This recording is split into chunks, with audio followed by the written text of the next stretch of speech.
আজ ৮ সেপ্টেম্বর ২০২৫। আবার ৭১-এর মুক্তির খবরে আপনাদের সবাইকে স্বাগতম জানাচ্ছি। প্রথমেই চাঁদপুরে মানসিক ভারসাম্যহীন নারীকে তুলে নিয়ে ধর্ষণের অভিযোগ, যুবক গ্রেপ্তার। চাঁদপুরে মানসিক ভারসাম্যহীন এক নারীকে তুলে নিয়ে ধর্ষণের অভিযোগ উঠেছে। তার বয়স ২৪। শুক্রবার দিবাগত রাতে সদর উপজেলার একটি ইউনিয়নে এ ঘটনা ঘটে। এ ঘটনায় ভুক্তভোগী নারীকে উদ্ধারের পাশাপাশি অভিযুক্ত যুবককে গ্রেপ্তার করেছে পুলিশ। ধর্ষণের ঘটনায় ভুক্তভোগী নারীর ভগ্নিপতি বাদী হয়ে সদর মডেল থানায় মুরাদ হোসেনের নাম উল্লেখ করে অজ্ঞাতনামা ২ থেকে ৩ জনের বিরুদ্ধে একটি মামলা করেছেন। আজ শনিবার দুপুরে সদর মডেল থানার ভারপ্রাপ্ত কর্মকর্তা ওসি মোহাম্মদ বাহার মিয়া এসব তথ্য নিশ্চিত করেন। ভুক্তভোগী নারীর ভগ্নিপতি বলেন, ওই নারী মানসিক ভারসাম্যহীন। স্বামীর সঙ্গে ছাড়াছাড়ি হয়েছে, মা-বাবার সঙ্গে বাড়িতে থাকেন। মানসিক ভারসাম্যহীন হওয়ায় স্বজনদের অজান্তে মাঝে মধ্যে বাড়ি থেকে বের হয়ে যান। ওই নারী ৪ সেপ্টেম্বর দুপুরে বাড়ির সবার অজান্তে বের হয়ে গিয়েছিল। এরপর বাড়িতে না আসায় পরিবারের লোকজন বিভিন্ন স্থানে খোঁজাখুঁজি করেন। পরে চাঁদপুর মডেল থানা পুলিশের মাধ্যমে ধর্ষণের খবর পান। হাটহাজারী থমথমে ১৪৪ ধারা জারি। সামাজিক যোগাযোগ মাধ্যম ফেসবুকে আপত্তিকর ভিডিও পোস্ট করা নিয়ে চট্টগ্রামের হাটহাজারীতে মুখোমুখি অবস্থান নিয়েছে দুই পক্ষ। পরিস্থিতি নিয়ন্ত্রণে ১৪৪ ধারা জারি করেছে প্রশাসন।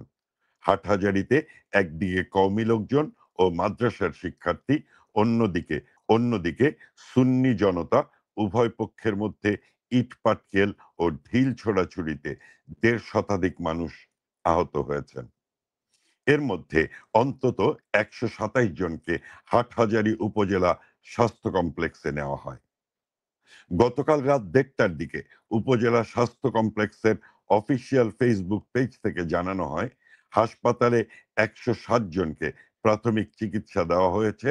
এছাড়া ২০ জনকে প্রাথমিক চিকিৎসা দিয়ে চট্টগ্রাম মেডিকেল কলেজ হাসপাতালে স্থানান্তর করা হয়েছে। রাত ১০টার দিকে হাটহাজারী উপজেলা নির্বাহী কর্মকর্তা ১৪৪ ধারা জারির নির্দেশ দেন। রোববার বেলা ৩টা পর্যন্ত ১৪৪ ধারা জারি থাকবে বলে উপজেলা প্রশাসনের পক্ষ থেকে জানানো হয়েছে। টাঙ্গাইল শহরে কাদের সিদ্দিকীর বাড়িতে হামলা, ভাঙচুর। টাঙ্গাইলে কৃষক শ্রমিক জনতা লীগের সভাপতি বঙ্গবীর কাদের সিদ্দিকীর বাসভবনে হামলা ও ভাঙচুর করেছে দুর্বৃত্তরা। গতকাল শনিবার দিবাগত রাত ১টার দিকে শহরের আকুট্টাকুর পাড়ায় এ ঘটনা ঘটেছে।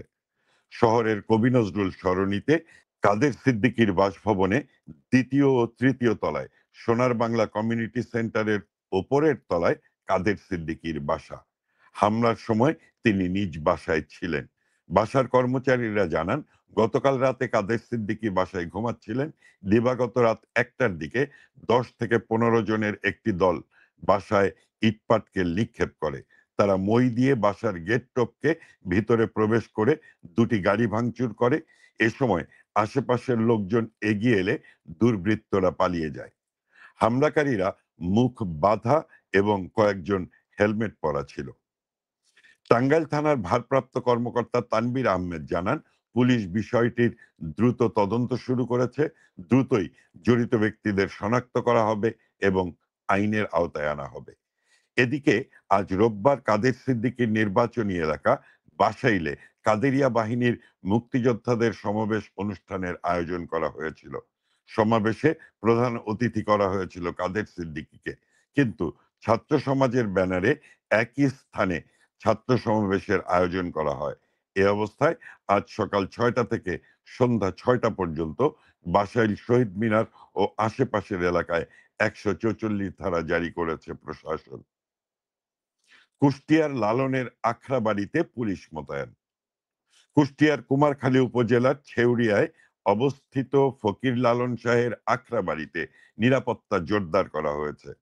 শনিবার সকাল থেকে সেখানে পুলিশ মোতায়েন করা হয়েছে। কুষ্টিয়া জেলা ও কুমারখালী থানা পুলিশের সদস্যদের নিয়ে একটি দল সেখানে নিরাপত্তায় কাজ করছে। জেলা পুলিশের মুখপাত্র অতিরিক্ত পুলিশ সুপার ফয়সাল বলেন, সতর্কতার অংশ হিসেবে আখড়াবাড়িতে পরবর্তী নির্দেশ না দেওয়া পর্যন্ত পুলিশ মোতায়েন করা হয়েছে। ২৪ ঘন্টা সেখানে পুলিশ সদস্যরা থাকবেন। আখড়াবাড়ি সংলগ্ন বাড়ির বাসিন্দা এস এম রাশেদ গণমাধ্যমকে বলেন, সকাল থেকে কয়েকজন পুলিশ সদস্যকে আখড়াবাড়ির মূল ফটকের সামনে দাঁড়িয়ে থাকতে দেখা যায়। আখড়াবাড়ির ভেতরে ও বাইরেও পুলিশের টহল রয়েছে।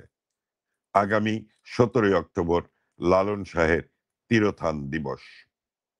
দেশে ধর্মীয় গৃহযুদ্ধ লাগানোর পায়তারা চলছে, বলেছেন বীর মুক্তিযোদ্ধা ফজলুর রহমান। দেশে একটি গোষ্ঠী ধর্মীয় গৃহযুদ্ধ লাগানোর পায়তারা করছে বলে অভিযোগ করেছেন বিএনপির নেতা ফজলুর রহমান।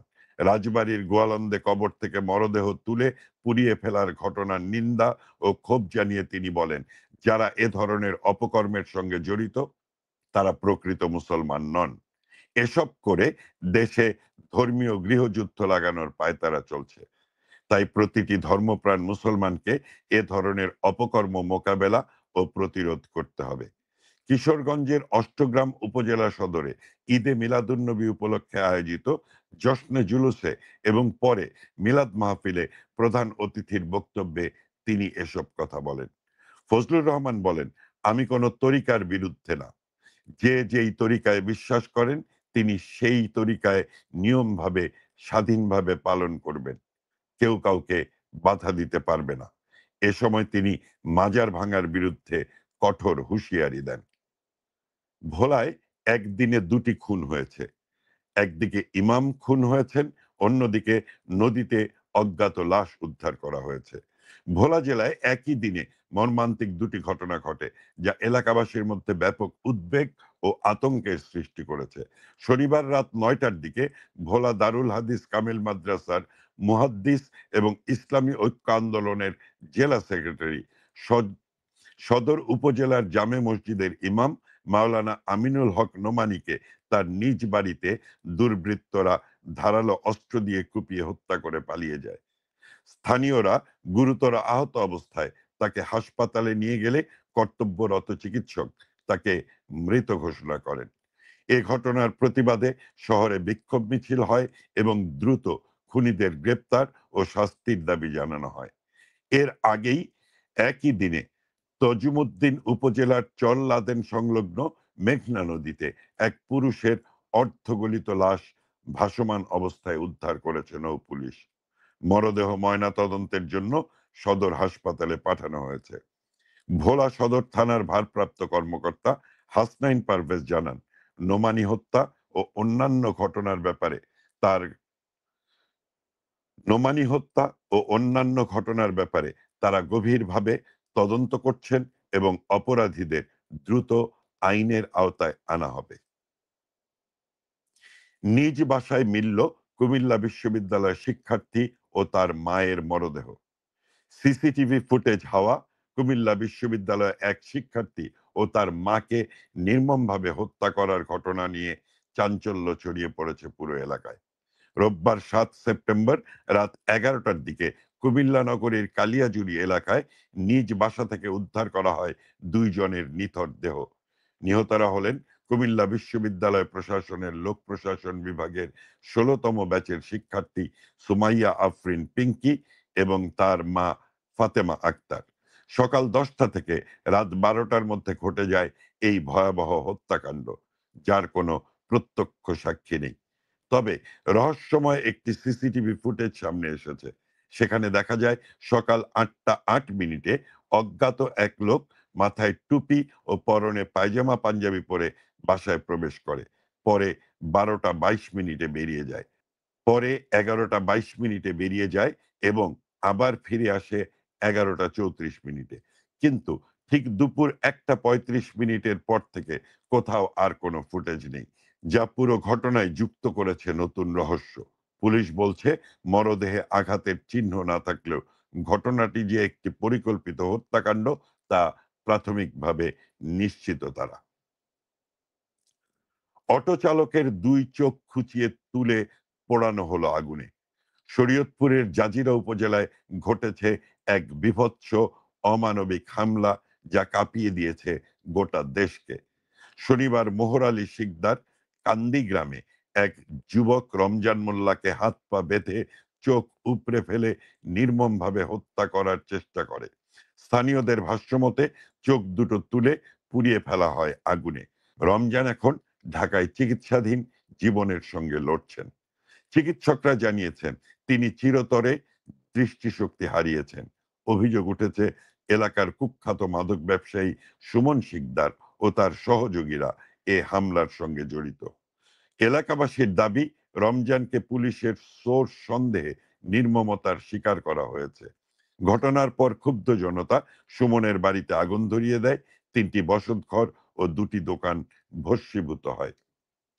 এ ঘটনায় পদ্মা সেতু দক্ষিণ থানায় মামলা হয়েছে। পুলিশ এখন তদন্ত করছে, খুঁজছে পলাতক আসামিদের। আড়াইহাজারের ডোবা থেকে যুবকের অজ্ঞাত লাশ উদ্ধার। আড়াইহাজার উপজেলার পাঁচরুখি এলাকা থেকে অজ্ঞাত এক যুবকের লাশ উদ্ধার করেছে পুলিশ। সোমবার ৮ সেপ্টেম্বর বিকালে স্থানীয়রা পাঁচরুখি এলাকায় রাস্তার পাশে ডোবায় লাশ ভাসতে দেখে থানায় খবর দিলে পুলিশ ঘটনাস্থলে পৌঁছে লাশটি উদ্ধার করে। পুলিশ জানায় নিহতের বয়স প্রায় ৩০ বছর। তার ২ হাতে ও পায়ে আঘাতের চিহ্ন রয়েছে। তবে এখনো তার পরিচয় শনাক্ত করা সম্ভব হয়নি। ধারণা করা হচ্ছে ছিনতাইকারীরা তাকে হত্যা করে সবকিছু নিয়ে গেছে। আড়াইহাজার থানার ভারপ্রাপ্ত কর্মকর্তা খন্দকার নাসির উদ্দিন জানান, লাশ উদ্ধার করে ময়নাতদন্তের জন্য নারায়ণগঞ্জ জেনারেল হাসপাতালে মর্গে পাঠানো হয়েছে। পরিচয় শনাক্ত ও ঘটনার রহস্য উদ্ঘাটনের চেষ্টা চলছে। এ ধরনের বীভৎস ঘটনার সংবাদ পড়তে পড়তে আমরাও ক্লান্ত হয়ে যাচ্ছি। আবার ৭১-এর মুক্তির খবর নিয়ে আগামীকালকে আবারও হাজির হব বাংলাদেশ সময় রাত ১০টায়। আমাদের সাথে থাকুন, সাবস্ক্রাইব, ফলো এবং শেয়ার করে এই সংবাদ বিশ্ববাসীর কাছে পৌঁছে দেবার জন্য ব্যবস্থা করুন। ভালো থাকবেন সবাই।